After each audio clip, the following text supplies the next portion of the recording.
everybody, and welcome to the Wednesday edition of the 4-Star Chicago Sports Podcast.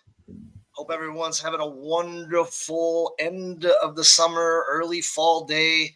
We got some football on the lakefront again, Kyle. We're kind of hoping to keep a start a winning streak, I should say, which shouldn't be too difficult here as we break down the Carolina Panthers and the Chicago Bears.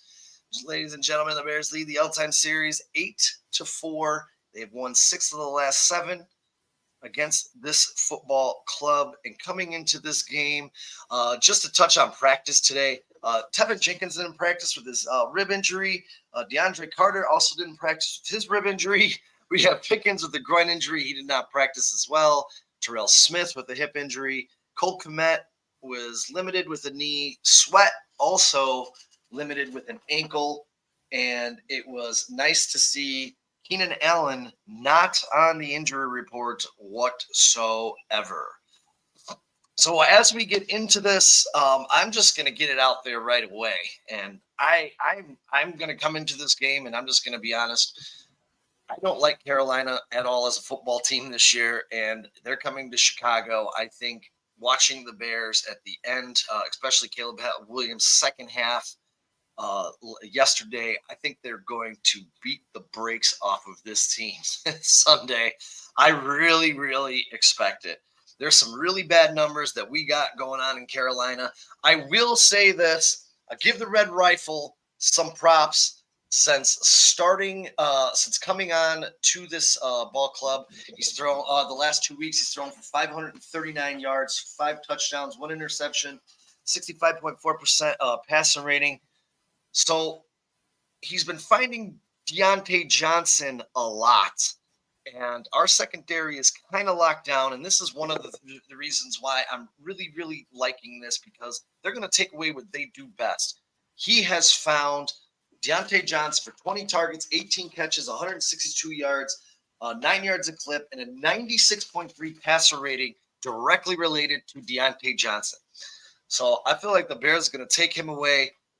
And then we go to the other half of the problem, the run game with Chuba Hubbard. And Kyle, I'm going to let you touch on that because you just gave me some numbers on this kid.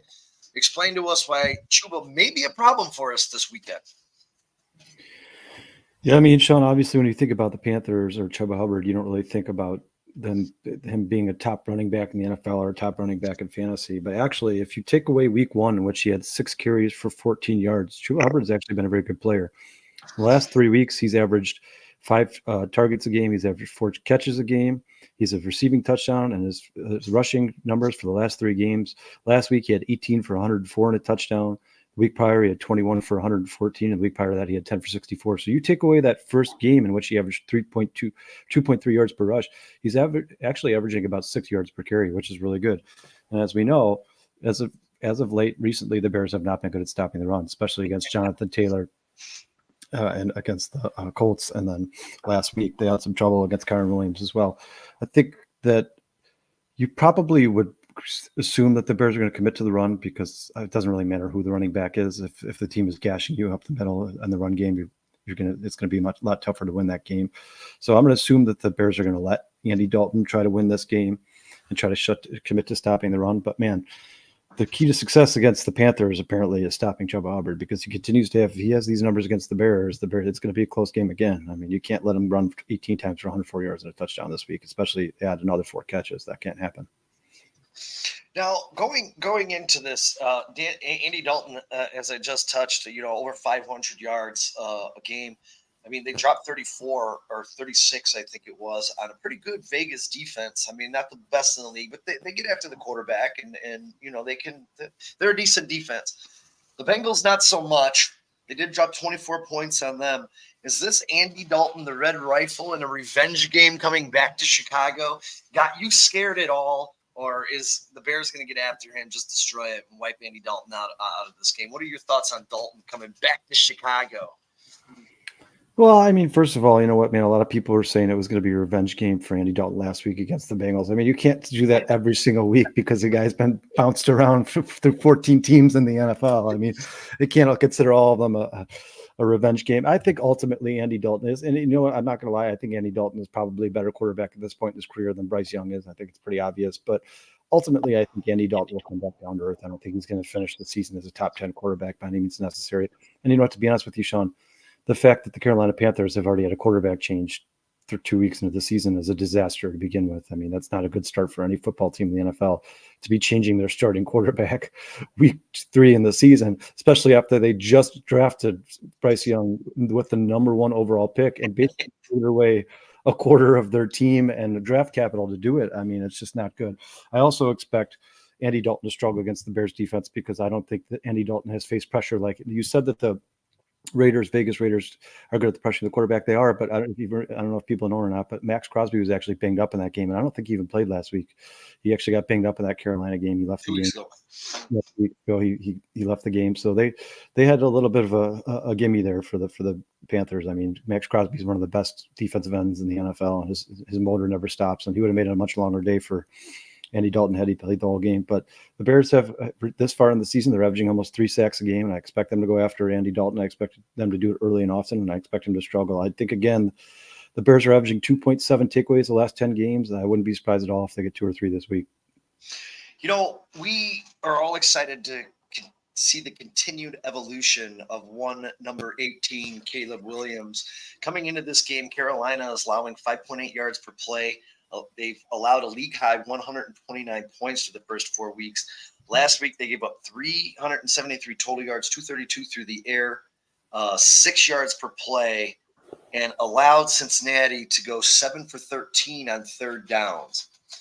When it comes to Caleb Williams, and we watch Caleb evolve, not by the game, by the quarter, and every game has been a slow start for Caleb coming out of the gates and the Bears offense. This is a game where I'm going to expect the Chicago Bears to come out, punch that ball. I want to see Roshan, DeAndre, and get some play action and get going right away, build some momentum, keep the defense off the field. What are your expectations? Because I'm going into this game thinking I would like to see Caleb leave with, say, around 230, 2 touchdowns, 2 passing touchdowns, and, add another 100, 120 on the ground offensively for the Bears. Based on these numbers that Carolina is giving up, this seems very feasible. What are your expectations going into this game, knowing that Carolina's defense is pretty poor? What do you expect out of Caleb this week in his evolution? Yeah, I mean, people talk about the eye test. People say that they watched the Bears last week, and even though it was a win, the Bears really didn't look that good. Caleb Williams only had 100-something yards passing and only 1 touchdown. But you know what? Ultimately, Sean, you look at the 4 games of the season, and it's statistically obvious that Caleb Williams is getting better every game. I mean, the first 2 weeks of the season, he did not throw a touchdown. He's thrown 2 in his last 3 weeks. 3 in his last 2 weeks. He threw for over 350 yards against Houston. He was very efficient last week, almost the opposite of the Houston game. He only threw the ball 24 times, but he completed 17 of those passes. Very efficient. He didn't turn the ball over. I mean, it's actually kind of weird because statistically, the Panthers only give up 209 passing yards per game, which isn't terrible in the NFL. That actually puts them at 19 overall. But I think that's due in part to the fact that the team's just so easy to run against them. The teams just don't have to pass the ball. I think that's part of it. They're also giving up 148.8 rushing yards per game, which is absolutely terrible. It's third to last in the NFL. And I do expect the Bears to continue to run the ball as much as they possibly can. I'd like to see Roshan Johnson early, let him beat up that defensive line a little bit, and then once they're gassed a little bit, bring DeAndre Swift and get him open space, give him to the edges and see what he can do. I also do 100%, Sean. I'm glad you brought up the fact that Andy Dalton had a revenge. This could be a revenge game against the Bears.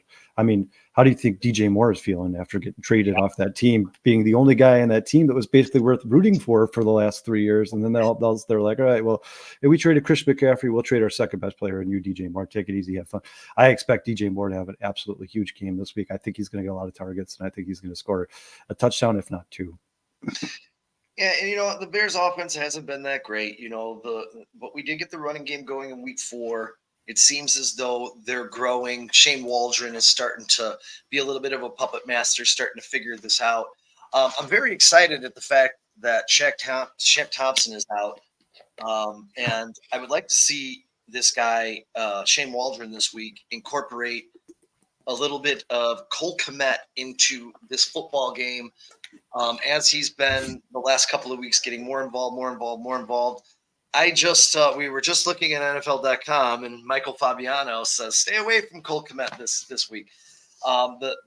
They've allowed 18 receptions, 162 yards. It's 9 yards per catch, a 96.3 passer rating when the tight ends have been targeted. They have only given up one touchdown to tight ends through 4 games, but a 96.3 passer rating to your tight end tells me you want to start hitting that tight end and see if you can get him involved in this game, because obviously it's a weak and sore spot of this defense for Carolina. So it's something that I hope they continue, because I really, really thought from that Rams game they really paid attention to the detail. And I was really impressed last week that they did pay attention to the detail, because they attacked the weaknesses that were on the Rams. And I expect them to do the same here. Hopefully getting Cole Kmet open over the middle. I'd like to see some play action today. I just think this is a defense that the Chicago Bears and Caleb Williams can get comfortable against and really kind of get that cohesiveness we've been looking for. Offensive line's a whole nother question. And the one thing, and I don't know if you did, Kyle, I completely did forget on this preview show to look up the sack numbers and the pressure numbers of Carolina coming into this football game. I can't imagine they're great. But Shaq Thompson being out, who's essentially probably their best player on the defensive side of the ball, is another notch in the Bears' belt going in for a team I just think that they're going to beat the brakes off of this week.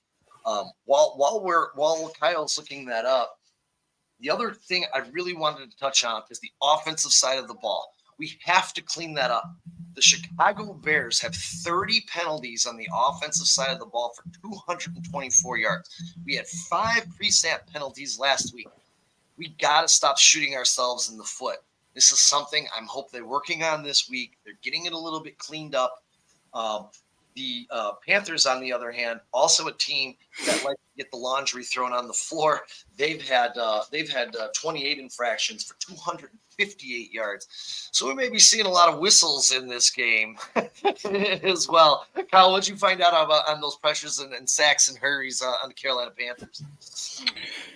Well, actually, if you look at the Carolina Panthers, they have 8 sacks, which there's only 2 behind the Bears. I mean, it's not like they don't get after the quarterback at all. Now, obviously, this would be a totally different conversation if they did not trade away Brian Burns last year to the New York Giants. I mean, he was probably their best defensive player, and they decided to get rid of him, which the Panthers have this. I guess they figured something new out where they just trade away all their best players, and they're going to be better and better every year. They're just not a good organization.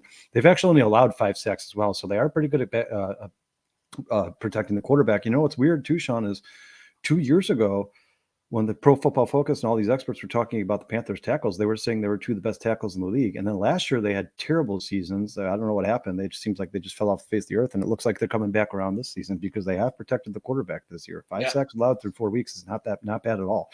It's almost basically a sack a game they're giving up. But like I said, who really have they played? I mean, I think Max Crosby was out early against them, and I didn't Hendrickson or whatever. What's the Bengals? I think he was hurt last week. Hendrickson. I don't think he played last week either. So that's 2 games in a row where they did not see the opponent's best defensive end. I think Montez Sweat is going to cause some havoc in this game. I think that the Panthers are in trouble. And Sean, I agree with you, man. I'd like to see the Bears push the envelope in this game. I mean, you guys, you're week 5 in the season. Sooner or later, you're going to have to start matching up against these teams that are better, like the Packers and teams like they're coming up later on in the schedule. You have to start to see what you got, where you're at, and how comfortable you are with Caleb Williams throwing the ball. I mean, like you said, Sean, I expect DeAndre Swift and Roschon Johnson to play a huge role in this game. I think they're going to, but we talked about this on Monday. Cole Kmet has the most third down catches for the Bears. So he's obviously at this point of the season, he has been Caleb Williams' security blanket. He's the guy he looks to when he's in trouble. And that's great because I think Cole Kmet, I think that's kind of his forte, right? He was like that with Justin Fields as well. That's kind of who he is, man. He just finds ways to get open on third down or when the quarterback's in trouble. And I agree with you, Sean. I mean, the Panthers team is certainly a defense that doesn't scare you. I mean, continue to push the ball to Cole Kmet, continue to push the ball to DJ Moore, your 2 best players on offense so far at this point in the season, and let those guys go eat. I mean, I just don't think the Carolina Panthers have enough players on defense to stop the Bears off. I mean, there's just too many weapons for the Bears. You got DeAndre Swift and Roschon Johnson out of the backfield who can get theirs whenever they want. We saw DeAndre Swift go up for 165 yards last week. He can ruin a game for you for the Panthers. And then if they shut those 2 down, they got to worry about Keenan Allen, Rome Odunze, DJ Moore and Cole Kmet. I mean, that's just an uphill battle for the Panthers. And not to mention, like I said, they're already playing with a back quarterback in week 4, and they're coming into Chicago's house where the Bears play much, much better than they do on the road. I think they've now won 7 in a row at home. I mean, it's a different team here, man. There's absolutely no reason the Bears should not pummel this team. I mean, there's absolutely no reason. The Bears haven't lost at home in 353 days, my friends. Almost a year. I think that's going to get extended with the next couple of home teams that we got coming up in Carolina and New England. Coming into this game, we got our boy number 18. Really quick on this Ideal Amusement Bears Carolina preview Wednesday. Thanks for coming out, Bruce, Bruja. What's going on, Elizabeth? Thank you for joining us. Coming into this game, Caleb right now, he's thrown for 787 yards, 3 touchdowns, 4 interceptions. He got a 61.7 passer rating. Swift's obviously leading the team with 161 rushing yards. And DJ Moore and Odunze, Moore's at 180, 189. Odunze's at 166. And Cole Kmet's right behind him at 162. So you get these guys involved. They don't have corners. They have 3 interceptions on the season. They don't get after the quarterback all that much. I'm trying to convince myself that this could be a game where we're just sitting back on Sunday and chucking it up and laughing it a little bit. It's the Bears, and it scares me because they have started slow. It will be nice to assert your dominance the moment you get on that field. I mean, and even in dare I, because they didn't do this last week, take that shot downfield right out of the gate. Call me crazy. I know everyone wants to run. Good under center. See if you can hit that bomb to DJ Moore and let him get a little revenge against Carolina, as you stated earlier, Kyle. That would be fantastic. And I know these numbers are a little skewed, but the Bears have lost 8 of their last 9 against NFC opponents in October. So I don't really know that that's scaring me too much because, like we were talking backstage earlier, it was kind of a rebuild, the last couple of years, and the Bears really didn't turn it on last year until the back half of the season. So what are your overall expectations? How do you want the Bears come out of the gate? Fire on all cylinders, take that deep shot, or just get out, grind that clock away? What are your thoughts? How do you want the Bears to control this game offensively? Well, I mean, Sean, anytime you can run the ball and limit turnovers, you're probably going to win the game. If you can run the ball well and the opponent can't stop you, you're going to win the game, because ultimately what's going to happen is 3 rushes equals a first down. Now, obviously the deep shot downfield, that's probably more situational. Now, obviously, if they come out and they get a 4-yard carry and a 5-yard carry and it's 3rd and 1, that's where you want to take that deep shot, because the defense is probably thinking, well, they're averaging 4.5 yards per carry on us already, and they're probably going to try to run for this first down. That's when you take that deep shot to DJ Moore. And I'm fine with that, Sean. I'm completely fine with that. If they take that deep shot and misses and they end up having a 3-and-out, fine. But just make sure at least at that point you're letting the Carolina Panthers defense know, hey, we're willing to try to go over the top on you all day. We will do that all day if you guys give it to us. So, just keep them off guard. But ultimately, the recipe for success in the NFL is run the ball, specifically up the middle if you're able to do that, and then limit turnovers. That's all you can do. And I think the Bears last week played very fundamentally sound, safe football. They never put the ball in harm's way. Yeah. I think the Bears, you go look at their last 10 games, 2.7 takeaways. This is not a small sample size, guys. This is who the Bears are. They take the ball away. This is what they do. They bend, don't break. They'll inch down the field, inch down the field, and then eventually you're going to make a mistake, and they'll take advantage of it. And I think the Bears are capable of doing that. I do not like. If I was a Panthers fan, I know the Bears are 2-2, but I would not like this game at all for the Panthers. You're going into Chicago. You're playing a team that just last week showed that if you're not good at stopping the run, they can establish a run game against you. They ran just fine last week. DeAndre Swift had 165 total yards. Roshan Johnson looked good as well. Just didn't get used as much. And then if you do decide to commit to stopping the run, like I said, now you have to go try to figure out how you're going to stop Keenan Allen, DJ Moore, Odunze, and Cole Kmet. There's just, if this was a different team with a different secondary, like maybe they're playing Denver, this would be a different conversation. But I just don't see any way, shape, or form in which the Carolina Panthers can stop the Bears, whether it be the rushing attack or the passing attack. I just don't think they can stop them. We just said they give up 140 rushing yards per game. Now, that's probably due to the fact that they don't give up as many passing yards. They give up 209 passing yards per game. That's probably due to the fact that it's because people are like, well, if you're not going to stop the run, we'll just keep running. I mean, we could pass on you if we want to, but we're not going to. I mean, Sean, you talked about the Bengals game. I don't know which player it was. I think Chase Brown had 2 rushing touchdowns and Zach Moss had a receiving touchdown. So not only are they allowing 140 yards per game, but running backs are scoring touchdowns on them like it's going out of style. So, I mean, ultimately, I think DeAndre Swift's in for a big game this week, and I think DJ Moore, revenge game. I think DJ Moore is going to have 8 or 9 targets and probably 6 or 7 catches.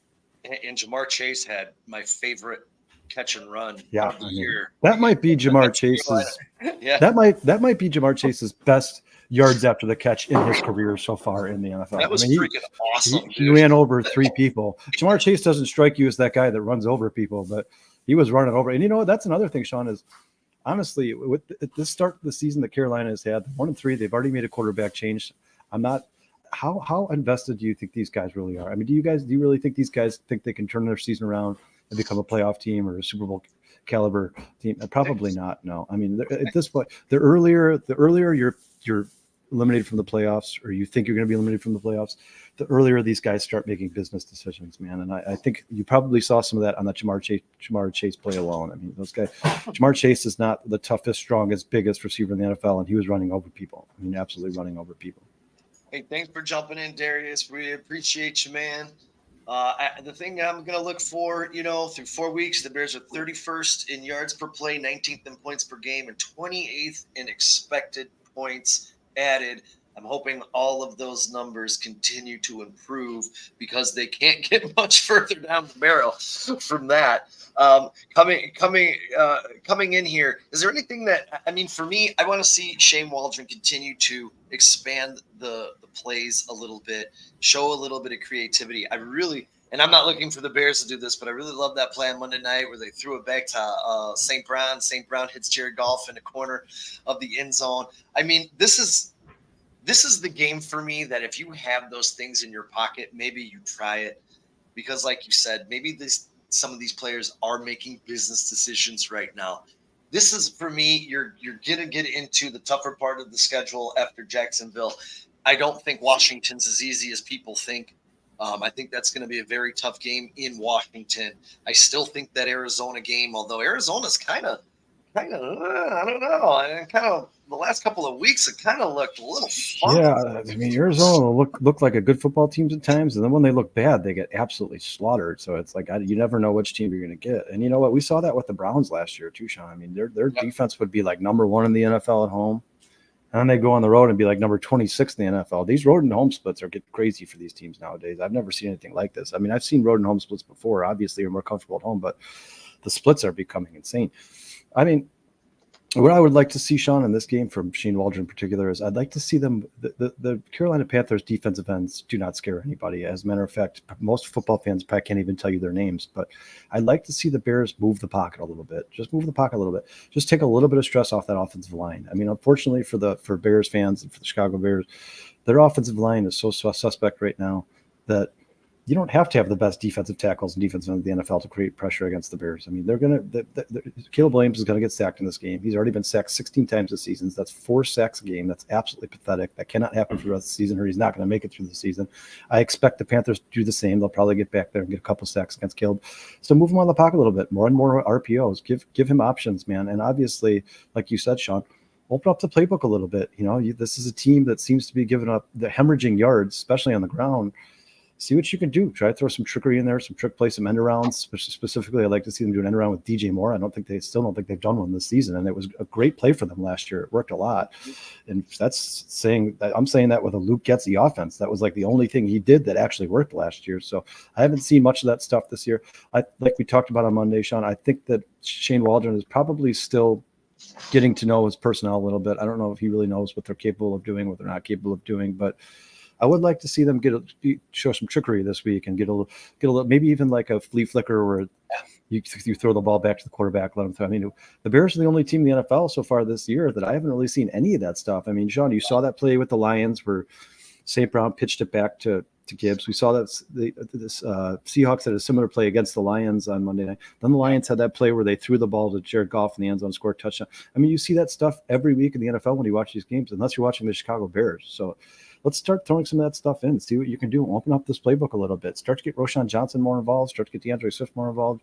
Let's become the team that we all thought we were going to be to start the season. And this is a perfect game to prove that the Bears are a legitimate playoff contender this year. If you go out there and smoke these guys and you end up winning this game 33-10, then people are going to start to talk about the Bears a lot more. And I think the Bears are perfectly capable of doing that against this team. This is not a good football team, Sean. The Carolina Panthers are not 100% on that. I mean, Sean, do you think that there might be a chance that the Carolina Panthers get to pick first in the draft again?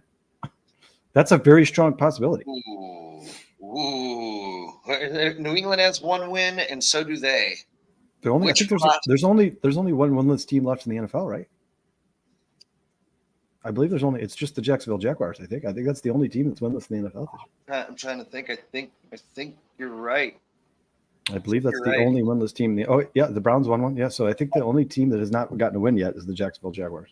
I think Jacksonville's going to get a couple of wins, man. They're on the verge, man. They're close, and that team is so talented. I mean, Doug Peterson just sucked at life, dude. Because there's no way. There's not a chance in hell that Doug Peterson makes it to the end of the season. It's just not possible. God. There's no way. If I remember, I said it on last week. I said if they lose this game this weekend, I fully expect him to be fired on Monday, and it didn't happen. I'm going to keep saying that until it happens. If they lose again and they start 0-5, I expect this team to fire Doug Peterson. I mean, this is a team that even the NFL, it's not just us on this podcast, Sean. The NFL experts, analysts, they were all saying that they expected this team to be a fringe playoff team. Yeah. They're 0-4, and it's not getting any easier for them. They have to play the Bears in 2 weeks in London, and the Bears are a better team on paper than the Jacksonville Jaguars. Now, I think obviously London is almost like a home game for them because they're so used to playing over there, but still, that's not a game the Jaguars are going to be favored in. I mean, it's not looking much better. So if they want to see this team, if they want to light a fire under these guys' asses, it's time to make a coaching change. I don't want to make this a Jaguars podcast, but sure. I mean, I think the Panthers have a very, very, very strong. And even if the Jaguars did get the number 1 pick overall, you think they're going to move on from Trevor Lawrence and draft a quarterback? I mean, even if the Panthers get number 2, they're still going to have another shot at the best quarterback in the draft. I mean, if I were the Panthers, if I was the Jaguars, I would try to move on from Trevor Lawrence and draft somebody like Quinn Ewers, or if Arch Manning decides to come out with somebody like that, I would. But I just don't think they're going to do that, man. And who's going to take that contract for Trevor Lawrence? I haven't been a Trevor Lawrence backer myself, but no, you've said since the beginning that he is not generational and he's not as good as people think he is. I think it comes down to the coaching, and that was what I was worried with Caleb Williams. But I think Caleb Williams is improving in spite of the coaching because, as we talked about on the Monday show, he's got it here. He's just smarter, and he might even be, as we stated on Monday, smarter than Shane Waldron. You know, that's a good possibility. Well, and you know what, Sean? I think part of the fact that Caleb Williams is coming around is the fact that Shane Waldron is also coming around. I think Shane Waldron, his game plan last week was great, and I think the Bears knew that they didn't have to score 50 points to beat the Rams last week. They just had to be efficient and secure the ball, don't turn it over, and they were going to win the game. And that's exactly what they did. I think Shane Waldron is actually starting to be the guy that we were promised we were getting when they decided to sign him. And Matt Eberflus is a totally different conversation for a totally different day, but yeah. I think Shane Waldron is starting to look like an offensive coordinator that's starting to know his personnel a little bit. And especially, we talked about that meeting that they called, the players called a meeting with Shane Waldron and talked to him about what they thought maybe they weren't being utilized in the best way possible. Oh, it looks like he figured it out last week, man. I mean, DJ Moore had a touchdown, DeAndre Swift had a touchdown. Those are probably your 2 best playmakers on the field. Rojo got active. He got an end zone. You got Kramer coming out of the backfield, plowing people over. I mean, it was fantastic. It was almost like we had a modern day NFL offense for a little bit, which was refreshing. And it almost feels like last week we're one of those teams that's like, well, Roma Dunze didn't do anything. Keenan Allen didn't have a great game. We're almost one of those teams that's like, man, we have too many weapons. What do we do with all these guys? How do we use all? Where do we put them? That's a good problem to have, right? I mean, the Bears haven't had that problem since 2010. It's been a long time. Really quick on this Keenan Allen stuff, because it's been all over Good Morning Football, and it was on again Good Morning Football this morning. Keenan Allen and Khalil Herbert to the Chiefs, and guys, completely forgive me, I cannot remember. It was an offensive guard from them, an experienced offensive guard that the Chiefs would be giving back. I don't really see that happening. I don't think the Bears are giving up on Keenan Allen this quickly. But, I mean, this is 2 days in a row that they've really pumped this on Good Morning Football, and I'm just sitting here like, I mean, these guys are in time. Maybe there is some validity to it. You have Rome, you have this guy, maybe DJ, maybe I don't know. I don't see it happening personally. I mean, for instance, right now, I mean, so obviously you don't want to screw up Caleb Williams' development, and you want to give him as many options as possible, which I totally understand, and it's great that Ryan Poles brought these guys here to make sure that Caleb always had somebody to throw the ball. But if you're talking about the future of the franchise, excluding Caleb Williams' development, just the future of the franchise when it comes to draft picks, money, holes they have to fill, roster needs, so on and so forth. I think the Bears already know they're not going to extend Keenan Williams. I mean, he's asking for somewhere in the ballpark of $2 million or $53 million for 2 years. That's basically what Mike Evans got. I don't think that's unfair for Keenan Allen to ask for that because he is established number one receiver in the NFL. But I think the Bears are in a position right now where they're just not willing to spend that money. So, I mean, if you can find a guy like DeAndre Carter or Tyler Scott, one of these guys steps up and they end up being a serviceable third option behind Rome Odunze, DJ Moore, and Cole Kmet, or third, fourth option, whatever you want to call it. It wouldn't be the worst decision in the world to trade Keenan Allen for that. I wouldn't even say a guard. I'd say a second round pick and then draft a young guard. You want young talent. You want the team to be a revolving door of young talent all the time. If the Chiefs called today and said, we'll give you a second round pick for Keenan Allen, I'm sorry, Sean. I like Keenan Allen. He's already missed a game with injury. He's not getting any younger. He's had injury problems his whole career. You're not going to reset. He's basically a rental this year. You traded a fourth round pick to get him here. So if you can turn that fourth round pick into a second round pick in a span of 6 weeks, I think that's a great move for Ryan Poles. I think he should absolutely do that 100%. Now, I don't think the Chiefs are banging on the door for Keenan Allen. I think a lot of this stuff is hearsay and speculation that people like to make stories when there's nothing else to talk about. But I'm telling you right now, Sean, if I'm Ryan Poles, and I know Bears fans don't want to hear this because I love Keenan Allen, and the Chiefs call and say, anybody calls and says, we'll give you a second round pick for Keenan Allen right now, I would do it in a heartbeat immediately. Done. 100%. You got DJ Moore. You've already committed DJ Moore. He's going to be here for the next 6 years. Rome Odunze is going to be here for the next 5 years because of the first round, fifth year option. Yep. I would have no problem moving on from Keenan Allen halfway through this year. Not a problem at all. So as we get into this, I feel like, is there anything else you want to touch on? Because I don't feel like with the Panthers, there's so much to touch on. We know that the bottom of the barrel in most things. We have our final predictions put away here, but I was just looking at this. The under in this series between Carolina and the Bears has hit 3 straight times. Chicago is 2-0 straight up against the spread in their 2 home games this year. These teams met last year. It was 16-13. It was a 3-point game. The under 38 cashed. I remember that because I had that on that Thursday night game. 5 of the Bears' last 6 games as a home favorite following a win have gone under the total point line. And each of the Panthers' last 3 October road games as underdogs have gone over the total. These are totally contradicting each other here. And I was thinking about our final predictions on this, and I have the under and you have the over. Yeah, Sean, I will say, for as bad as the Carolina Panthers are, I don't think this is the easiest game in the world to predict. And I'm not talking about the final score. I would even forget the final score. I'm not talking about who you're picking is to win the game. I think ultimately the Bears are a better team than the Carolina Panthers. And if they play the way they should and have, like last week, they're going to win this game. There's no doubt about it. But when you talk about, we watched the first 2 weeks of the Panthers, and Bryce Young was the offense couldn't move the ball. Bryce Young looked terrible. They couldn't score points. But now you have Andy Dalton in here, and for the last 2 weeks, Andy Dalton's played really well. But sometimes that happens to backups who are like itching to get in, and they want to prove that they're better than the option in front of them. And then eventually they come back down to earth and they start playing like they have. But I mean, Andy Dalton's no scrub, man. This guy made the playoffs for years with Marvin Lewis in the Cincinnati. He wasn't terrible for the Bears. He hasn't been terrible in the NFL. He's going to move the ball a little bit. I actually think that both Deontay Johnson and Xavier Legette are going to have serviceable fantasy days. I think the Bears are going to do the same thing they did against the Rams. They're going to let the Panthers move down the field slowly, and hopefully they make a mistake. But I think they will keep them out of the end zone. I just don't think the Panthers have enough firepower to just punch the ball in. But I think they're actually going to move the ball a little bit.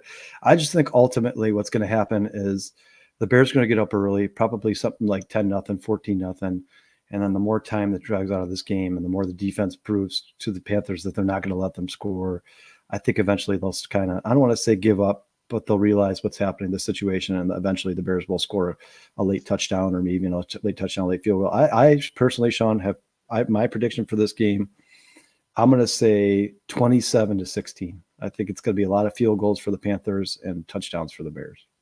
27-16. That's my final projection, which would ultimately also move the Bears points per game allowed down again. So I think right now it's at 18.7. So it would end up somewhere around 17. I want to touch on Dustin here on the under of the 3 touchdowns. The Chicago Bears secondary has allowed 2 passing touchdowns this year. It's second in the NFL in opposing passer rating at 69% and 4th in opposing completion percentage at 61.5%. I don't think they're going to score 3 touchdowns. I do think Andy Dalton is a lot more capable than Bryce Young. And this all gets blown up if something happens to Dalton, the Red Rifle, and we got to bring Bryce Young into this game. If he comes into this game, the Bears are going to dog walk this. They might score 40. Yeah, they're going to destroy them. If Bryce Young comes into this game, they're going to destroy it. I think they'll take the ball away three times for sure. One thing, Sean, I will say about this game, I was talking about this earlier to somebody else. You can't. So the Bears aren't a good enough team to assume they're going to beat anybody, right? Correct. Nobody feels like at this point the Chicago Bears can beat the bottom of the barrel teams in the NFL, the tomato cans, if you will, because there's times where the Bears look like one of those themselves. So what the Bears cannot do in this game is overlook the Carolina Panthers, get punched in the mouth on the first drive. The Panthers walk down the field and score a touchdown, and then they're stunned and awe. They don't know how to respond. You have to treat this game like you're playing the Kansas City Chiefs. The Bears need to do that every week. I mean, you should do that every week ultimately. Yeah. I mean, that's what you're getting paid to play football. You should be your best every week. But they specifically need to do that every week until they start beating good teams. I mean, the Bears should by no means necessary, whether at home or not. I don't care. I don't care how good Caleb Williams has looked lately. They should not go into this game thinking, man, we're going to crush the Carolina Panthers. They should think that this is a formidable opponent. It's an NFL team, whether they're a bad NFL team or a good NFL team, they're still an NFL team. All these players were good enough to be drafted and play in the NFL. Deontay Johnson's no scrub. Andy Dalton's had success in the NFL. Chuba Hubbard's been great for the last 3 games. Yep. This is a team that can ultimately score points if you let them. So the Bears need to come out and punch them in the mouth. I mean, that's what I'd like to see. What I'd love to see is the Bears win the coin toss. Or I guess the Bears wouldn't be. They're the home team, so they would be picking.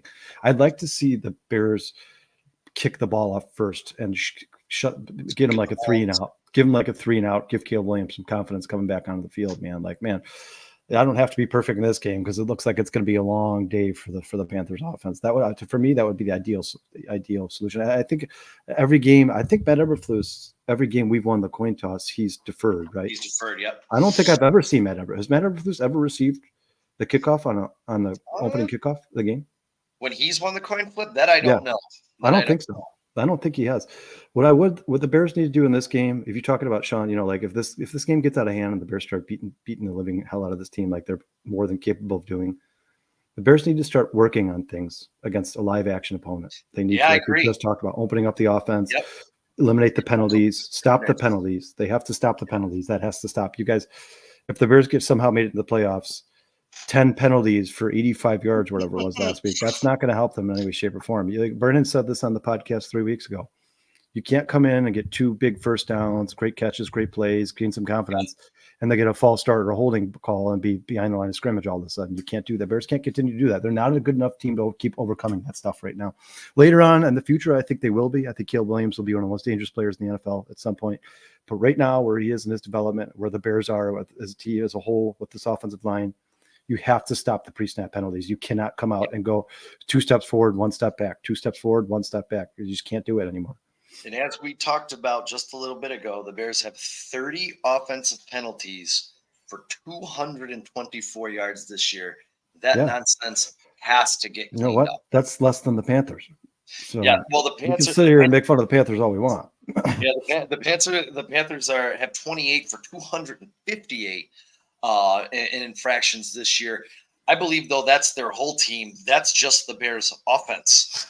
Bears' offense needs to clean this shit up. Yeah, it's not good, Sean. It's not good. And you know what? It's especially embarrassing when they come out of a timeout and they have a false start. Or like last week, the opening kickoff, the first play of the game, they came out and had a penalty. I mean, dude, the first 5 or 6 plays of the game are scripted. These guys know exactly what's going to happen for the first 5 or 6 plays. They know exactly what's going to happen. Mm-hmm. They don't even need to hear the cadence. They don't have to hear it because they know exactly what the play is. It's all scripted. So the fact that the Bears are still getting pre-snap penalties in the first drive of the game is absolutely embarrassing. It's embarrassing. That's coaching, Sean. Yeah. People can defend Matt Eberflus all they want. That's lack of discipline. Those penalties are lack of discipline. That's what that is. I'm gonna go ground and pound. Chicago Bears work the clock. We know we have a little bit of problem giving up 5 rushing touchdowns on the season. I'll give Chuba his due, give him a touchdown in this game. But Bruja, I'm with you. We are really, really close in our score. I got the Bears. Winning this game 24-10. Running away, and even if the Bears held on to 10 and scored another touchdown, that would be a push on the over-under because right now it sits at 41. And the Bears actually dropped because I believe earlier today they were 4.5-point favorites. It is now currently at 4. So that means there's money's coming in on the Panthers. That's surprising. It's not That's good. Surprising. I was actually before the show. Good for gamblers. I don't think the Bears give a shit, to be honest with you. I like to go and just look at everybody's predictions, and I was actually surprised at how many people I actually saw predicting Carolina to upset the Bears this weekend. That is insane. Sean, answer this question. Do me a favor. Answer this question. Answer this question seriously. The player on the defense of the Carolina Panthers that's going to spoil this game for the Bears is. Jack Thompson's out. Yeah, so it is. Oh, I don't know because I don't know anybody else on the defense. I mean, anybody in the comments, please, Justin. Who is the player on the Panthers defense that's going to ruin this game for the Chicago Bears? Name one, please. I mean, I can't. I went and looked at all their players' individual stats, their PFF grades. You guys, nobody on this defense is spectacular. And like I said, the Panthers have evolved to this new team in the NFL. They're smarter than everybody else, that all they do is trade away all their best players, Christian McCaffrey, DJ Moore, Brian Burns, and they think they're going to be a competitive, good team in this league. And they've made numerous mistakes on top. I think this is the worst ownership team in the NFL. They were also, from what I understand, I don't know if this is true or not, Sean, I think you heard the same thing, but Frank Reich wanted them to draft CJ Stroud, and they said the coach that they hired, they hired the guy and then told him, no, we're drafting Bryce Young. And look at that, where that got him. Not to mention they got fleeced on the worst trade possibly in NFL history. And then people were talking to this year saying, oh, I think the Panthers are going to be improved this year. I don't think they're going to be last in the division. Where is that team? I don't see that team. This team looks worse. They look worse. That trade's not done yet. We got a second-round pick coming. So yeah, and you know what, Sean? If the Panthers keep playing like this, it might be the first pick in the second round, man. That's absolutely insane. The Bears are basically going to get a late first-round pick because of how bad the Panthers organization is. I mean, it's great for us, but I mean, it honestly makes me frustrated because if I was a Panthers fan, I would I think I'd jump ship, Sean. I really do. I mean, they literally do everything wrong. I don't know if you guys saw or not, but there was a video online where a Panthers fan, he was a restaurant owner, and he put on a sign outside where you could change the letters in and out. He put on a sign something along the lines of, our food is better than the Panthers ownership will ever be, something like that. Just a funny little, like a little knock towards the Panthers. And the Panthers owner drove by, saw it, went in the restaurant and demanded he take it down. Like, dude, he could put whatever he wants on his sign. I did hear that. There, but I mean, the fact that he did that instead of walking in there and being like, hey, maybe I can change his opinion of me and be like, hey, man, I thought your sign was funny. I'm the owner of the Panthers. I get it. You guys should be disappointed. We're gonna get better, I promise. But nope, he goes there and yells at the guy and makes him take the sign down. I mean, it's just, the guy is an absolute boob. He reminds me a lot of the previous Washington Commanders owner that basically just got kicked off the team. I don't think that's going to be long before that happens to the Panthers owner as well, man. He's just not, the guy doesn't know anything about football. He just makes every wrong move you could possibly make. Sean, to me, the Panthers right now, if you had to pick one, I would say they are the laughing stock of the league. The Lions have been there at times. The Bears have been there at times. I'd say right now, for me personally, it's the Carolina Panthers. And I think that there's no reason whatsoever. The Bears should be ashamed of themselves if they don't go out there and absolutely decimate this, just destroy this team. I mean, the Bengals couldn't get a win if you paid them $1 billion each. They couldn't get a win, and they went out there and beat the crap out of the Panthers. I mean, was that in Carolina? Last year? No, just last week. I think the Bengals beat Carolina in Carolina. Yeah, it was in Carolina. Yeah. So now the Panthers got to come into our house and try to beat. Sean, we think about these. We research, we study, we try to figure out as much good numbers as we can for the viewers here. to give you guys reasons why we think they're going to win or lose or so on and so forth. I racked my brain over and over. I don't see any way that the Panthers could possibly win this game. I just don't see it unless Hubbard goes off for 186 yards or something like that. If the Bears lose this game, I might have a noose on my neck on Monday. Yeah, and Dustin, you make good points. Like J.C. Horn is a good player, and so is Clowney. I like Clowney a lot. I was actually hoping the Bears would take a run at Clowney, but yeah, I did too. Dustin, we talked about this earlier in the podcast, and maybe people could say I'm being ridiculous because it's only week 4 in the season. The Panthers are 1-3, but I think at some point, you've already made a quarterback change 2 weeks into the season. That's not good. I think you lost one of your best players for how long is he out now? How long is Shaq out? That I don't know. I think he's out for a substantial amount of time. That's going to crush their season. I mean, I just think at some point, that team is going to start making business decisions. And I'm not going to lie, Sean, that Jamar Chase catch from last week, it looked like they were making business. How often does Jamar Chase just run over half the team? That doesn't happen very often. I mean, he's not that kind of player. You know what? Maybe Kansas City should pick up the phone and inquire on Deontay Johnson. I mean, every team that needs something should be calling the Panthers and the Jaguars and picking them apart. It should be like a shopping spree for these two, because I can tell you right now, Sean, I don't care if the Jaguars win this week. That team is not going to turn it around either. That I got a question. Who's the center on the Carolina Panthers? Can we get him? Let me look it up. I don't know. I know that, like I said, Sean, they've only allowed 5 sacks this year, so the Carolina Panthers offensive line is not the problem, as far as I could tell. They are. That's what I'm saying. Like, let's go get that guy. You know what I mean? We got our final predictions out there. He's gonna look up that center, and we're gonna get some fantasy smash plays and some bets that we have. I'm just going inside a line really quick before I open my mouth. Here, Sean, I'll give you the whole offensive line starter. So left tackle, they have that Econwell. I don't even know how you pronounce it. Ekwonu.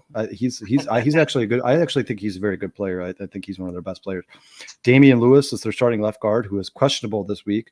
Robert Hunt is their starting right guard, who is also questionable this week. And I've heard that there's a good chance that one of those two doesn't play, so they'll be on a backup guard as well this week. Austin Corbett is their center. I'm not going to lie, guys. I don't know much about him. I remember the name in the draft, but I don't know much about him. And then the right tackler is Taylor Moton, who's also a good. I think he's a good player as well. But I mean, I guess it's good that I've never heard of their center. That means he's probably not making mistakes. It's not like offensive linemen are talked about a lot when they're playing well. But I just, like I said, Sean, I just look at this roster and there's just nothing on here that, I mean, I think of ultimately Xavier Legette's going to be a very good player, but he's got a lot of learning to do.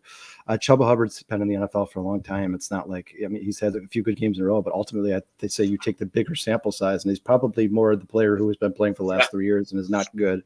I think their best player right now is Deontay Johnson. So as long as you can shut him down, I think it's going to be. I think we got a couple corners that can do that. Yeah, it's just a tough game for the Panthers, man. It's a tough game. I don't think the Panthers are looking forward to this week at all, to be honest with you, Sean. I don't. Well, ladies and gentlemen, we got our final predictions rolling on, and we are going to move on, and we're going to do a quick review for last week, because last week wasn't bad. It was supposed to be Maserati Marv week last week. He did end up with 45 and a touchdown. Not understanding why Arizona just went away from him, because he had 2 catches to open the game, and then I don't know. Especially with the game script. I mean, you think Arizona, you're playing from behind. I would pepper Marvin Harrison. I mean, that's your best player, right? I mean, you get the ball in that guy's hands, he makes things happen. It was very. And the first drive, it was like Marvin Harrison. I'm like, oh man, Sean and I nailed the start of the week, and then in the second quarter, I'm like, is Marvin Harrison hurt? Where did he go? But I mean, we could talk about it on how they're a bad organization as well. But that's just.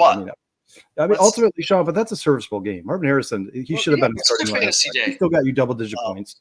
If you won, he was a big contributor. We did hit CeeDee Lamb. We did hit Jake Ferguson. We missed on Jalen Tolbert. We did get Nico Collins last week. We did get Khalil Shakur as well, but we did unfortunately miss. We got C.J. Stroud as well. He threw for 350 yards and 2 touchdowns. We got C.J. Stroud. I'm just going down the list. I'm going down the list. And you know what, Sean? You could say I missed on Jordan Love because I said sit him against the Vikings, but he did have a huge chunk of yards and 4 touchdowns. But he also had was responsible for 5 turnovers in that game. So it's not like Jordan Love had the best game of the day. He's the reason they lost that game. You can't throw 3 interceptions and drop and lose a fumble and think you're going to win that game. You can't turn the ball over 4 times, guys. It's not, you're not going to win in the NFL. We got Deontay Johnson, and because of 2 drops by Xavier Legette, which he lost 25 yards on, we missed Andy Dalton by 5 yards. No, you're talking about bets. Yeah, on the bets and our plays, because these were our plays as well. And it's unfortunate, game script. And again, for Josh Allen, we had him over 233 last week. He only finished with 180. Game script, I mean, they took him out. Trubisky was in. I mean, I thought they would play a little bit better. I did not see Baltimore beating the Braves off of Buffalo like that. I mean, that was the surprise game of the week. I thought that was going to be a fun, competitive football game all the way through. Yeah, I mean, and people say this every year, and it's so cliche, and it's easy to say, and every year people say this, and ultimately they lose in the playoffs. But I will say right now, Baltimore looks like a very good football team. They do. They looked like a very good football team last week. They're number 1 against the run. They're probably number 1 running the ball too. Derrick Henry is finally doing what he's supposed to do. So we're in, and we're going to switch this attention over to week 5, because I don't have a ton, because there's not a ton out, but I do have some.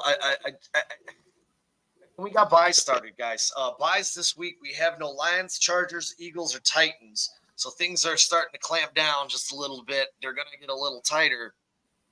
I'm just going to throw some of my plays across the bottom that I like this week. I'm going to throw some running backs out there this week that I like a lot. I do have some things for Thursday, though. I like Mayfield over 1.5 touchdowns. I also, and this is kind of a silly, stupid bet, but I like him to complete 1 pass in this game over 20 yards. Baker Mayfield. So if you guys want to compile like a little parlay on this, I like Bucky Irvin over 35 rushing yards. And Bucky, actually, that jumped because he was originally came out, he was 27. It's already went up almost 8 yards like that. John, what about the over? I like, what's the over-under in that game? The over-under in it is 44.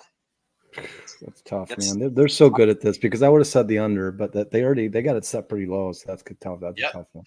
I do think this game is going to be kind of a defensive struggle. I think there's going to be not much scoring to start the game. I think they'll get there eventually in the long run. I think in the second half these teams will open up a little bit, but I think early and often there's going to be a lot of punts in this game. I think this is a good game. You talk about it's a fun Thursday night. Yeah, this is awesome, man. You want to see who's going to establish dominance in the NFC South? Let's see, man.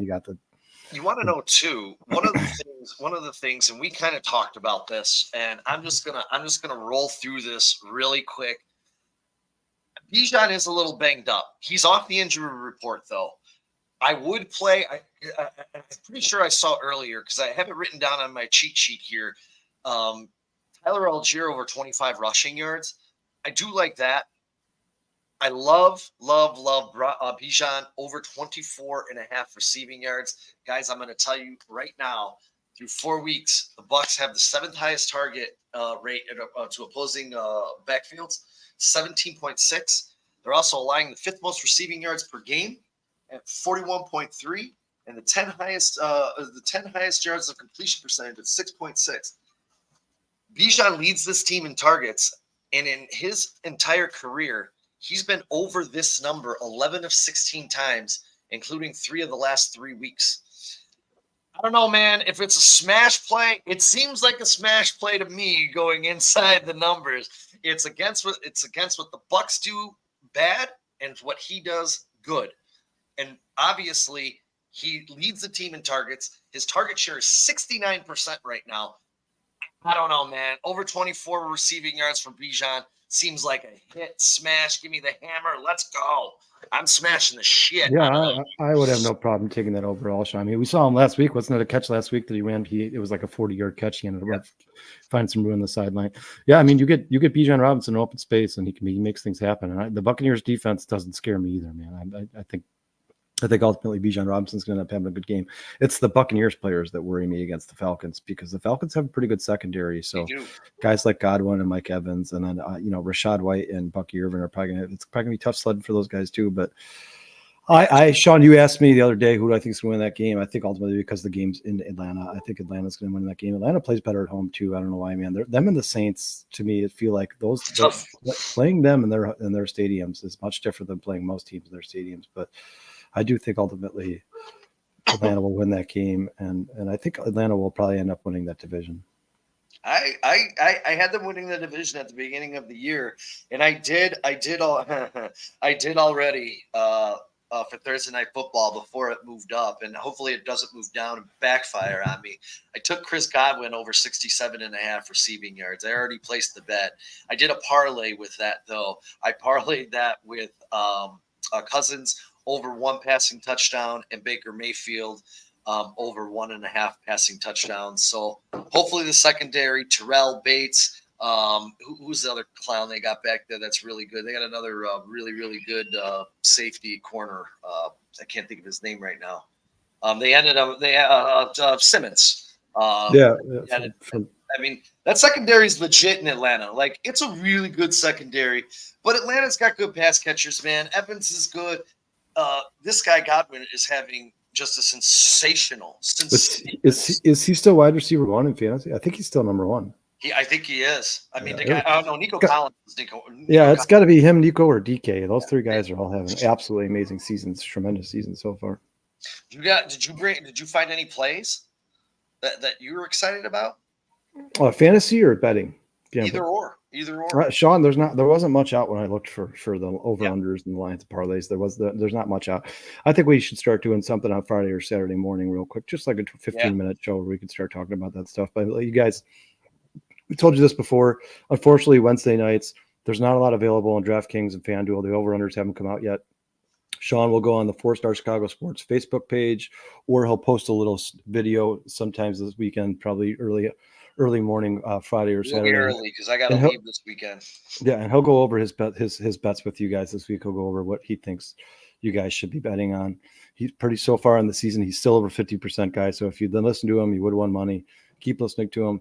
The NFL has been a very wonky season this year. It's probably one of the weirdest seasons I can remember at the start of the season. Very strange. The Bengals are 0-3. The Patriots already have a win. It's just a very strange season. But stick with Sean. The more this stuff becomes more like patterns and starts to become more consistent, Sean will start killing it like he always does. So stick with us, guys. You'll find that stuff later on this week. Sean, I can go over some stardom, sit-ems, and fantasy for you. I think we did decent last week. It wasn't the best week ever. Like really quick, I want to get this out, and you're going to kill me, but I'm going to go to the well one more time.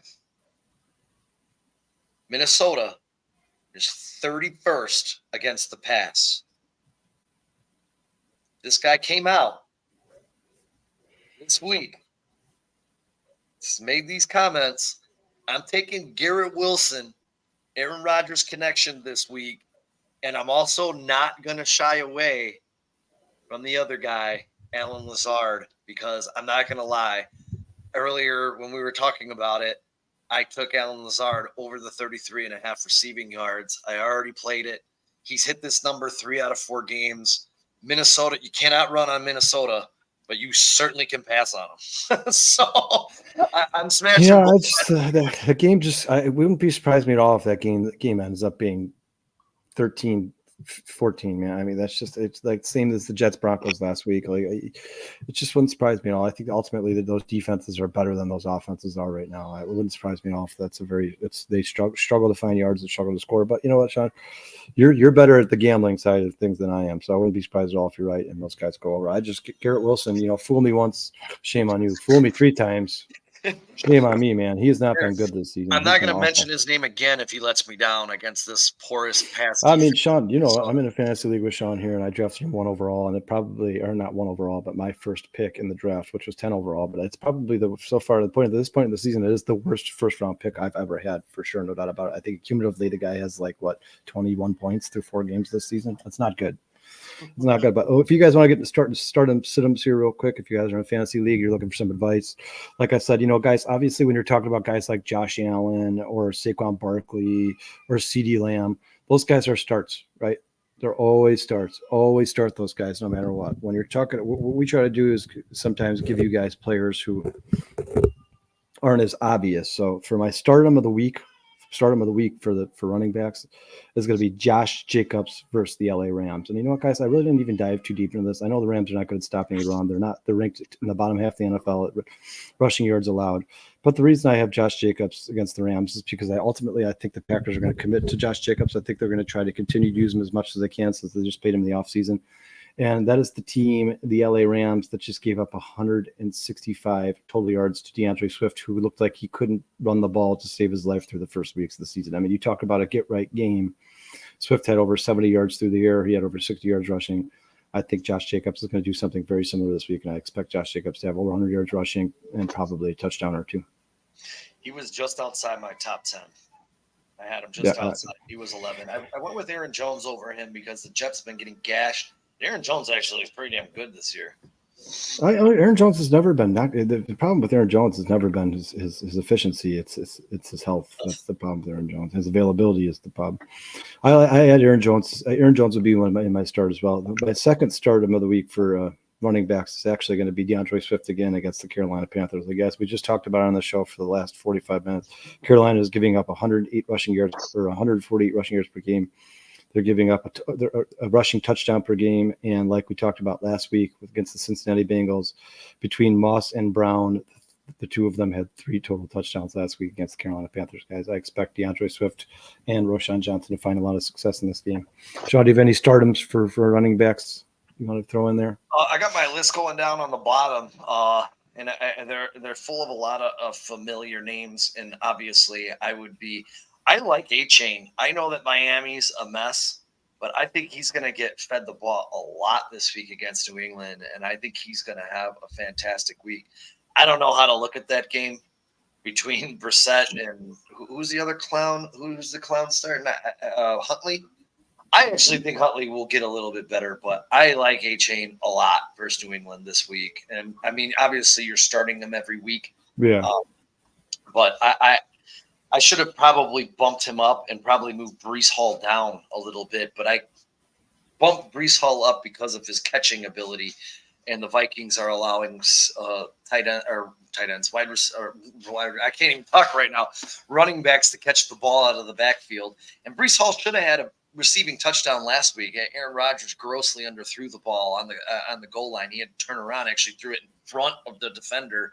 If he threw it over the shoulder, Breece Hall had a 40-yard receiving touchdown, and that would have been back-to-back weeks with him out of the backfield. He's lining up for a lot of routes, man. And I will say this, and maybe not this week, but moving forward, I think it might be time to start Braylon Allen and Breece Hall in your same lineups. If you drafted them as a handcuff, it might be time. It might be time. Oh yeah, and let me say we try to help you guys out in all your fantasy endeavors. So for instance, when Shaw puts the top 10 down there, I know a lot of people look at it like, well, obviously start Derrick Henry and Saquon Barkley and Connor Williams, but a lot of people do week-to-week fantasy leagues on FanDuel or DraftKings. That this information is imperative to them. And then obviously when we do these guys who are like DeAndre Swift or Josh Jacobs, these are guys we're trying to help you if you have a fantasy league in which you have the same team every week for the whole year. So we try to help you guys out in every way we can. My sit-em of the week for running backs this week, you guys, and it's going to be, I said this on the last Wednesday show, it's going to be the same until it changes. Zamir White versus the Denver Broncos. It sounds like an absolute travesty for me. I wouldn't be surprised at all if Zamir White averages less than a yard a carry against the Denver Broncos. He's been outplayed by Madison all year. He's clearly not the better of the two. I think Madison should take that starting job at some point this year. I'm surprised he hasn't. As a matter of fact, not only is Madison not taking the starting job, Sean, but I think Madison had 6 carries last week or 8 or something like that. And Zamir White had 17. Like, Pierce, what are you doing? You got to give your team the best chance to win. You're putting a guy who's averaging 1.5 yards per carry in for 17 times, and a guy who's already scored multiple touchdowns this year 9 times. You're putting the ball in his hand. I mean, ultimately that's got to change, right? And not only that, but Zamir White has more fumbles this year than he does touchdowns, guys. He's just not, as far as I could tell, and I don't watch the Raiders religiously by any means necessary, but as far as I could tell, Zamir White's just not a good football player. I think that's ultimately what it is. I think but by the end of the season, he might be their 3rd, 4th string running back. Bruja, that's a really, really, really good question, but I'm probably going to roll with Ford because they're playing No, Washington. ETN, man. I ETN's don't gonna. know, man. This is gonna be ETN's best week of the year, Sean. I'm telling you that right now. This is Against gonna be his against best. Indianapolis? Yeah, this is gonna be Here, his best week of the year. I would almost agree with you if they weren't giving the bulk of the carries to Tank Bigsby, and I don't think it's just because he got hurt last week. Tank Bigsby has looked like the better running back out of that backfield for Jacksonville, and I think the separation between those two is getting closer and closer, and that sucks because I drafted NTN as my number 2 running back this year, but just watching it, I mean, you and I sat there and watched all the games together on Sunday. Tank Bigsby looked like a monster, looked like a stud, and Yeah, MTN struggling right now. yeah, and and there's certain situations like with Zamir White, Sean, we just talked about, where you probably give up on guys like that. Zamir White, he's never proven anything in the NFL. He's never been a good player. He wasn't an outstanding in college by any means necessary. This is a different situation here. I'm pretty sure Etienne was a first round draft pick. The Jaguars have a lot invested in him. He's been up and down. It's not like he's been all down. He's had good moments in the NFL. I think maybe what they did last week could possibly be something that kind of like is a swift kick in the ass for him. He's starting to realize that he started to lose carries to take Bigsby, and I honestly believe for some reason, guys. I mean, don't hate me, guys, if it doesn't work out this way. And I didn't put him in my stardom situms, but I do think ETN, this is a get right week for him. I think he's going to go off against the Colts. I also believe. Am I mistaken? Stay tuned for that shoulder injury that he has too, and see how bad but that is. doesn't ETN? Doesn't he have like his best game? Was it is it the Colts he has his best game against, or is it there's one of the teams in his division where he seems to always have I think it's the Colts. I think it's the Colts. I just expect him to play much better this week than he has all year. I think the Colts run defense is absolutely atrocious. The only way that they look good is when they're playing the Chicago Bears offensive line. Throughout the first 2 weeks of the season, the Colts gave up over 500 yards rushing.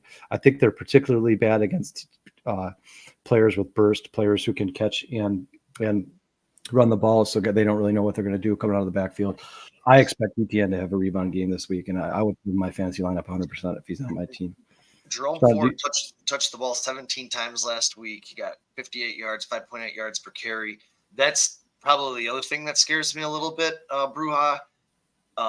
I like Jerome Ford, but he's not I mean, he did touch the ball 17 times. He had 7 targets, 7 catches, but only 27 yards on those 7 catches, So I guess I might have misspoke. I'd probably roll with NTN. I will say this, Bruja, if this is like a flex option you're talking about, that's a good problem to have, man. You must have some stubborn running backs. It certainly is. Washington hasn't been great against the run. I don't know, man. I'm worried more so about NTN and that shoulder, because when he hurt it last week, he wasn't really coming back into the game. He tried to come back in, and he took himself back out. He did practice limitedly today, so that could be a good sign. This is something I'd probably watch, and this is a downfall of having the show on a Wednesday, is you don't really get your true injury report until Friday, and you really know what's going on. Just stay tuned. If NTN's in there, I'm going NTN, man. Yeah, another thing about this particular matchup, or NTN and Forge, is NTN has had the Jaguars in total have had moments this year where they look like an NFL offense. I mean, Christian Kirk's had good games. Brian Thomas has good games. NTN's been good at times this season. I mean, I still think they have the firepower there to play well. The Browns haven't looked good to me all season, guys. I mean, if Amari Cooper can't get the ball more than 2 times a game, then something's wrong there. There's something wrong there. I mean, it's not good, guys. There's something going on in the Browns. I think that something is probably called Deshaun Watson, but something there is not good, guys, and they need to change something quick. And it sucks because of the situation in which they're paying Deshaun Watson as much money as they're paying him. It's all fully guaranteed. They're probably not going to make a change at quarterback there to James Winston. You're probably going to be anybody who's got Amari Cooper, Jerry Jeudy, or any of these guys. Unfortunately, you're probably going to be stuck with Deshaun Watson in the long haul, at least until they're eliminated from the playoffs. So. And really quick, I know most of our waivers for our big money league go through tonight. So I know some leagues do it Wednesday, wait for the injury reports and stuff. But ladies and gentlemen, we just talked about get Zamir White off your team. Let's go back to Vegas, and I'm just going to say Jacoby Myers probably not a free agent, but Trey Tucker probably is. If he didn't get picked up this week with no Devontae Adams, Trey Tucker's legit, man. This dude's a playmaker. He can get to the edge. He's got speed. He's got great catchability. He's a little bit of a smaller guy, but the Raiders really like him. If you need something because of injuries on your fantasy team, pick up Trey Tucker. Trust me on this. And I think Jacoby Myers, because there's nobody left, it's going to be a PPR machine. Yeah, Sean, I'm glad you said that. I mean, I know we're talking about receivers here, but this actually brings me into my quarterback stardom syndrome because I'm glad you said that. This has been, you guys, we've had some smash starts. We've had some please God sit thems. There is none more than Gardner Minshew versus the Denver Broncos this week. I mean, the Raiders are not a good team to begin with. They're not. They're an average to below average team. They just lost Devontae Adams. Not only to injury, but now also he's asking for a trade, so he's not going to play. There's probably some drama going on in that locker room. I assume. I think some of these guys showed probably him the door. Yeah, I mean, he liked it. I mean, that was very unprofessional of Pierce to do that. I think that team is eventually going to implode on itself over there. They do not look good so far. I know they won a couple games, but they're not a good football team. They're not going to win against good teams. I think Denver is going to absolutely smoke them, and I think Gardner Minshew is going to be the worst quarterback. I appreciate you, Bruja. So Gardner Minshew is my sit of the week for quarterbacks this week. So if you didn't draft one of the top 5-6 quarterbacks high, and you're kind of doing that play quarterback against matchups, don't play Gardner Minshew this week. God, don't, whatever you do, because I think there's a good chance he could have one of those weeks where it's like negative 2.4, like a couple fumbles and an interception. I think that's a possibility. Who did the Broncos play last week? The Jets, and they shut Aaron Rodgers down. The Jets didn't score a touchdown. Yeah, but did you see Bo Nix? Bo Nix had negative, I think, 7 passing yards going into halftime. That was brutal, man. Yeah. The Jets are going to come around, man. The Jets are going to come around. I still got faith in the team. Kyle, Brennan, Dustin, everybody, Bruce, we appreciate all you guys watching as always. Appreciate you guys putting comments down there, making the show a little busy. Since we're on QBs right now, Sean, I'm going to do my smash. This is my smash start of the week. This is my start over every position. This is my Jordan Love versus the LA Rams. I already told you guys that Josh Jacobs is my start of the week at running back, but I think Jordan Love. I think the Packers beat the Rams up pretty good, guys. I think the Packers were pissed off about last week. They did not look good at the beginning of that game. Ultimately, for Jordan Love to throw for 4 touchdowns and 389 yards and lose the game, it's got to be infuriating. I think they're going to come out and they're going to smash the Rams. I have Jordan Love to throw for 3 touchdowns this week. I think he's also going to throw for over 300 yards. I think Josh Jacobs is going to have 100 yards total between rushing and receiving. I think he's also going to score a touchdown. I think one of those passing touchdowns may very well end up going to Josh Jacobs. But I'd smash start Jordan Love and I'd smash start Josh Jacobs. I think I also like he's in my stardoms and wide receiver. We'll get into that later. But Jaden Reed is also for me a smash start against the. Yeah, I stack them. I stack them too. So Kyle and I. Take the overs on you guys when those over-unders come out for the Packers. I would, unless they're like something astronomical, like Josh Jacobs over under 110 yards rushing, I would smash the overs for everybody. I think the Packers are going to kill the Rams, and I think the Rams, because of Matthew Stafford, will keep it close enough so that they continue to pass the ball and the game script doesn't ruin it for you guys. Sean, do you have anything else for quarterbacks before we? It really sucks, and I swear to God, Kyle and I never talk about our starts and our fantasy players before we go on here. No, because we don't have the same. Yeah, my smash start was Jordan Love, and my smash start at wide receiver was Jaden Reed. Yeah, I mean, and Sean, obviously these are obvious. I mean, the Rams can't stop a nosebleed. The Packers have one of the most dangerous passing attacks in the NFL. They have one of the best coaches in the NFL, Matt LaFleur. These are obvious, and I think Jordan Love's probably in most lineups anyway. But he was dealing with an injury last week. I think a lot of people sat him last week because they thought maybe he'd be limited. And ultimately, like I said, if you look at the first half of last week's game, Jordan Love was the worst quarterback in the NFL in fantasy. If you look at the second half of the last week's game against the Vikings, Jordan Love was the best quarterback in the league in fantasy. So I don't think saying sit him last week was a huge mistake. I think ultimately what the Vikings did is end up playing a shell defense because they had such a big lead and they were kind of letting the Packers walk. I agree with that 100%. You know what, Kyle, I wanted to touch on that with you because we were watching this game and you and I were completely baffled at what Kevin O'Connell was trying to do. Yeah, that is his worst mistake as a coach this year. Out the clock. Yeah, what was he doing? I mean, there was 9 minutes left in the game. The Packers, the Vikings had an interception. They picked Jordan Love off, and they were at like maybe the 5-6 yard line. Yeah, and they're throwing the ball every down. It's like, guys, the Packers are down by 9. They're down by 2 scores. All you got to do is run the clock out. That's all you got to do. And you know what? Maybe that they were like, there's still 9 minutes is too much. That's fine, whatever. So they threw on that drive. Then They stop the Packers again. They get the ball back again with like 5 minutes left. They're still up by the 9 points, 2 scores. And they start throwing the ball again. I'm like, guys, you could have taken 4 minutes off this clock already from the last 2 drives. They would just run the ball. Run the ball. It was weird. Jones was affected. It was like Kevin O'Connell was trying to prove something about his passing. Like Sam Darnold's the best quarterback in the world or something. I just didn't understand. That was a huge mistake by Kevin O'Connell. He actually ended up making that a game. The Packers only lost by 1 score because Kevin O'Connell. Yeah, they lost by 2 points. Yeah, they lost by 2 points because there's an inability to run that clock out. The second half of that Packers-Vikings game was the worst coaching I've seen from Kevin O'Connell since he became the head coach of the Minnesota Vikings. All right, guys. And really quick, guys, this came across the desk a little bit ago, and I don't know if it's being publicized yet, and I don't have it on my fantasy team. But there is a really, really, really, really high possibility that Malik Neighbors misses this game this week. If he does, start Wan'Dale Robinson, because that dude is involved in that offense as Malik Neighbors is, and he has the highest percentage of goal line reads in that offense so far this year. So if he's on your wire, which he shouldn't be, pick him up. Neighbors is out this week. Start him. Sorry, Dustin, if you're still here, buddy, but he might be out this week, and that's unfortunate because he's having a phenomenal rookie season. I also like Singletary this week for the Giants. I think he should be in your lineup. Singletary is also a good possibility of not. Yes, he's hurt too. Yeah, the whole Giants team is banged up. Well, guys, since we're on wide receivers, so Sean, we talked about Jayden Reed. We talked about the Giants. Let's my start of the week this week is actually going to be Christian Kirk, guys.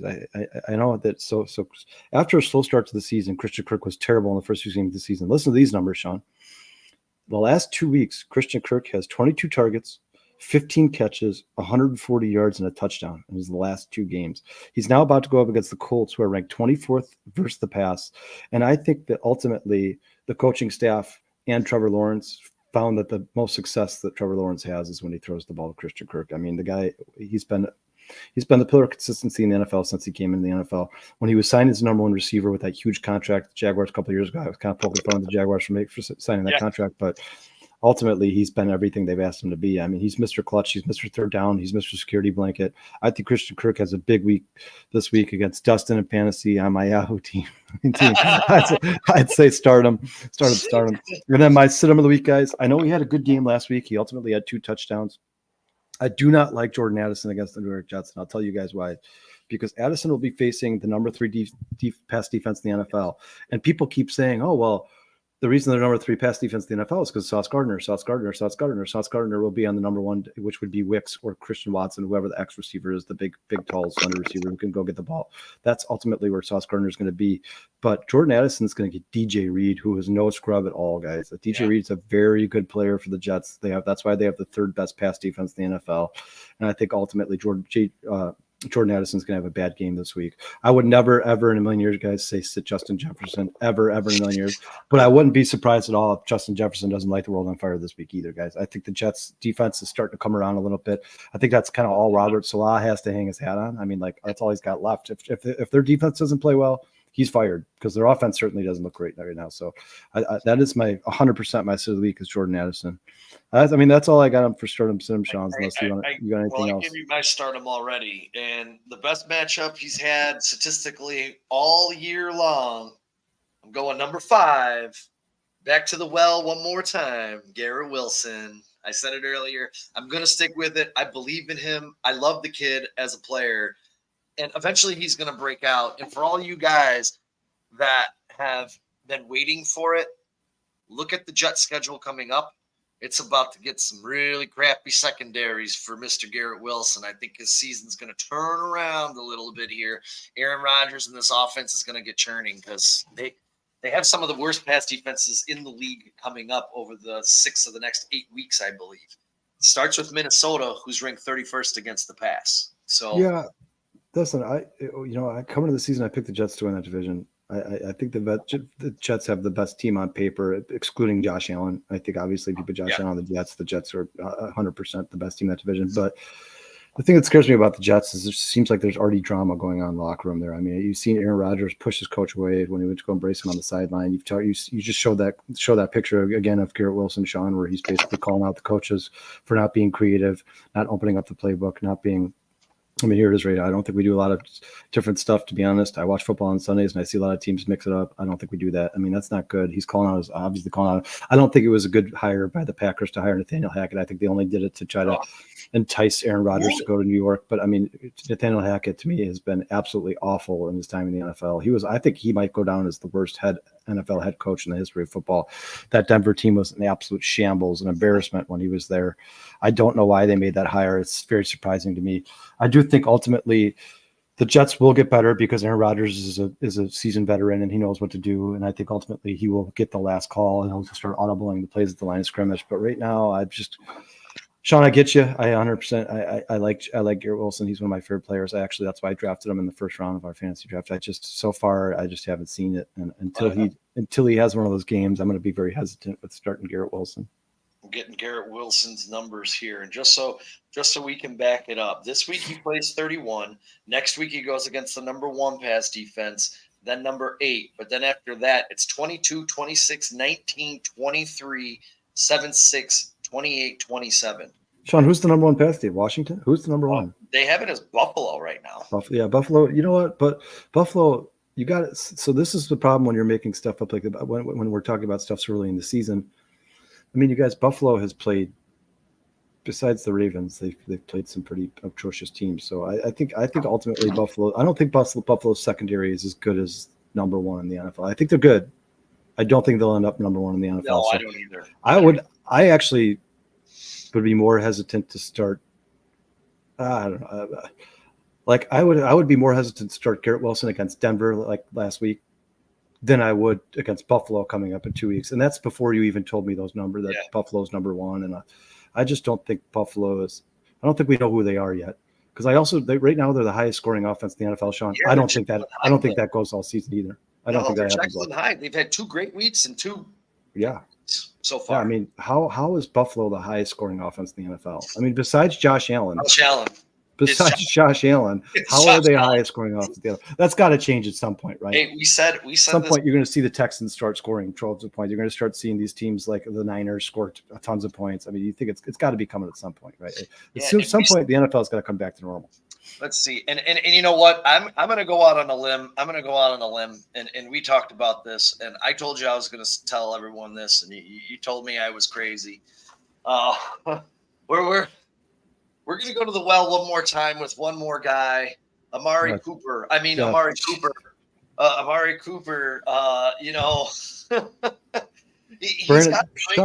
Sean, real quick, while you're on the subject, Sean, did you hear anything about this?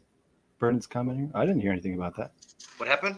Look at Brandon's comment here on the bottom. I didn't see Watson. If Watson got benched, dude, I'm 100% all over Amari Cooper because Winston gets rocked. Brandon, I don't believe Watson got benched. I know that he did have I know that him and Cooper had a massive play called back on penalty last week. I know that for a fact. They had a 89-yard touchdown called back on penalty, and I think that would have won the game if I'm not mistaken.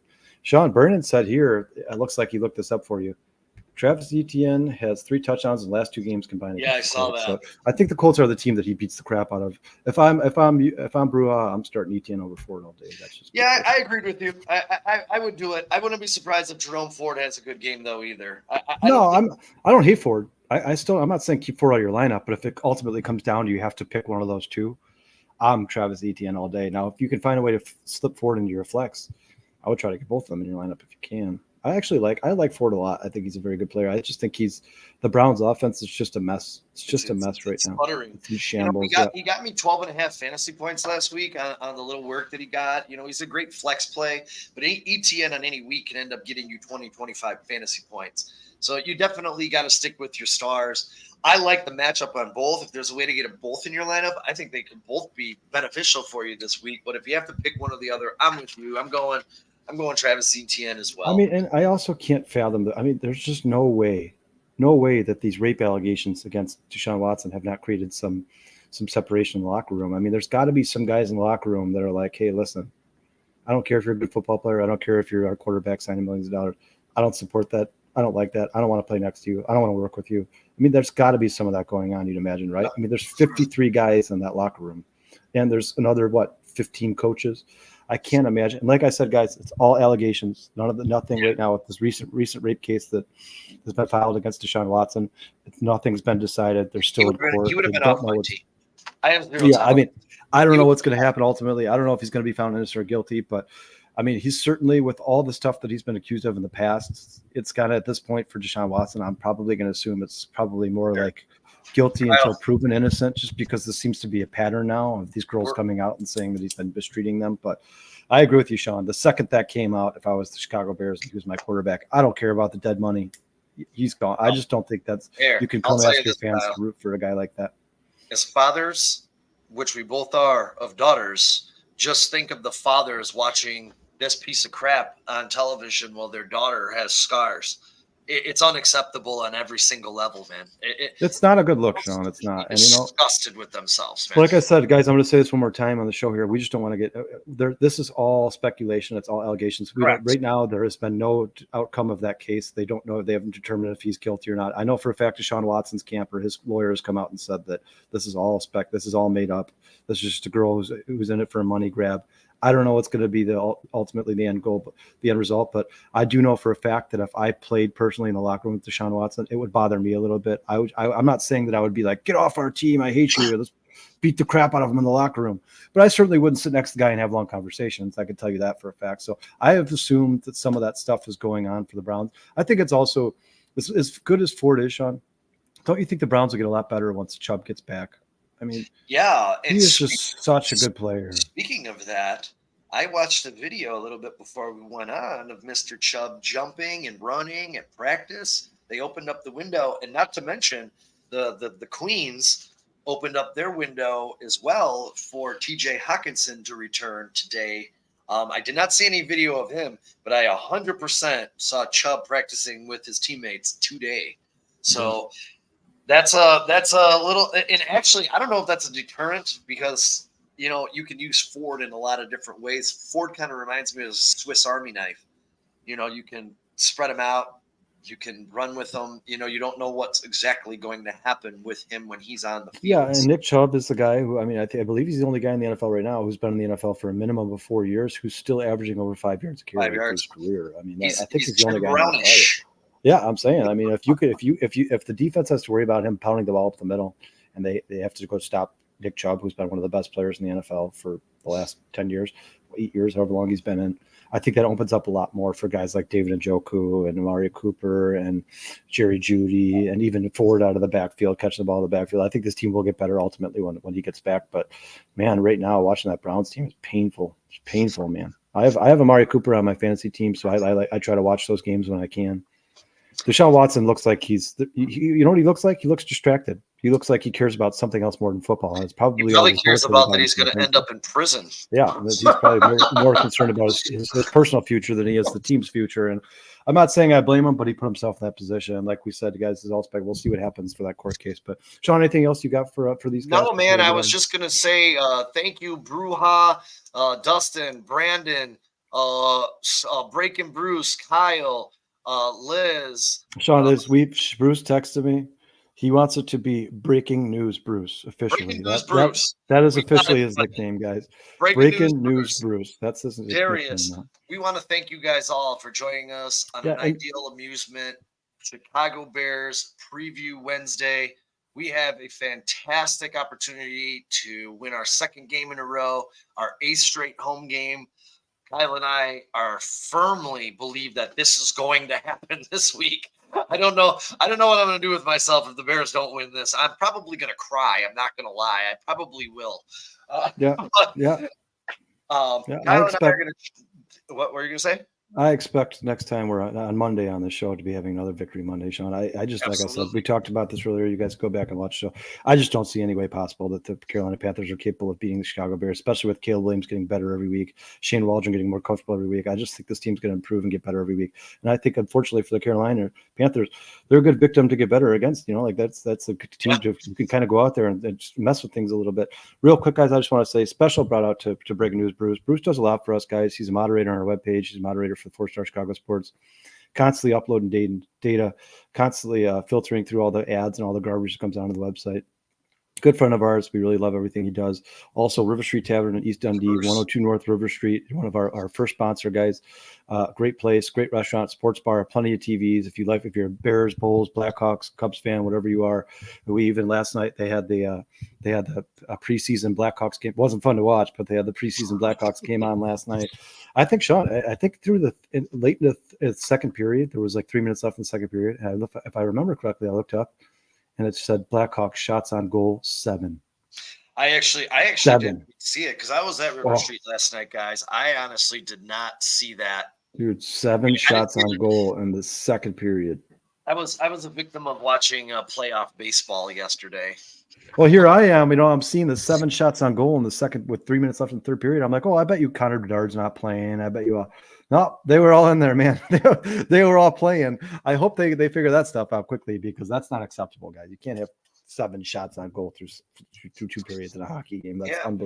That's unbelievable.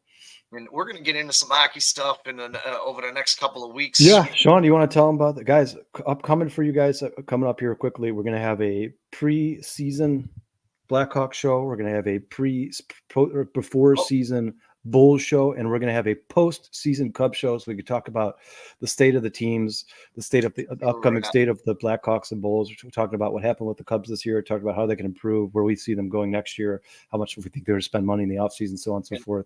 And on the Blackhawks, unfortunately, but we should see them up pretty quickly, I'd say within 60 days of the season. Korchinski and Frank Nazar are going to head down to Rockford. I'm going to head down to Rockford, and I'm going to go check them out because they are super fun to watch. And they should be back up on this team pretty quickly. Korchinski is definitely a cornerstone for the future. And so is Frankie. I don't know if you guys haven't checked out his tape on YouTube. Go watch this kid. He is electric. I mean, he scored in his first ever shot in the NHL, for the love of Christ. Well, he also had one of the best assists I've ever seen when he was playing at the University of Michigan. It was absolutely phenomenal. Awestruck at what he did there. Also, we'd like to thank Michael and Jeff Tatar as well. You guys are moderators for Chicago Sports. I don't want to leave them out. Yep. I'm just saying Bruce does a lot for us. We really appreciate him. Obviously, you guys see comments on the show constantly. We appreciate Dustin, Brandon, Kyle, everybody who posts comments. It makes us easier. It gives us stuff to talk about on the show. So appreciate all you guys. Guys, I will not see you guys before the Bears game again. So go Bears, bear down. Let's get out of this week 3-2. Let's continue this home winning streak. Let's go out there and beat the hell out of the Panthers and get ready for the Jacksonville Jaguars in London. And don't forget, tomorrow after Thursday Night Football, the Bare Minimum with Dustin and Brandon will be on. If you're not a night owl, check it out on your way to work. Kyle and I are going to jump over to Chicago Sports Podcast, break down a little stuff that's going on in the NFC North, probably touch on this game really quick. We're going to do that tonight. And I will put up something. I have a very busy weekend with my daughter. So if I don't get a chance to post a video, I will post my bets on the Facebook page for 4-Star Chicago Sports. And on top of that, I want to thank everybody once again. Without you, there is no us, and we appreciate everyone being. Oh God, it's coming, guys! I can tell. He's doing something. It's coming. and before we hit the high road, anything you want to get out there before we wrap up? Shit, fuck Green Bay. All right, yeah, right. Let's go. That a boy. You know what? I think we need one of those dunce caps. I think we need to get one on the show, man. Yeah, you can wear one, Sean. Thank you guys so much, man. Until next week, again, we're going to CSP. We're going to break it down over there. Don't forget Brandon and Dustin tomorrow night after Thursday Night Football. And join us on Monday for a River Street Bears Victory Monday, baby. Until then, stay safe out there. We love you. Thank you guys so much.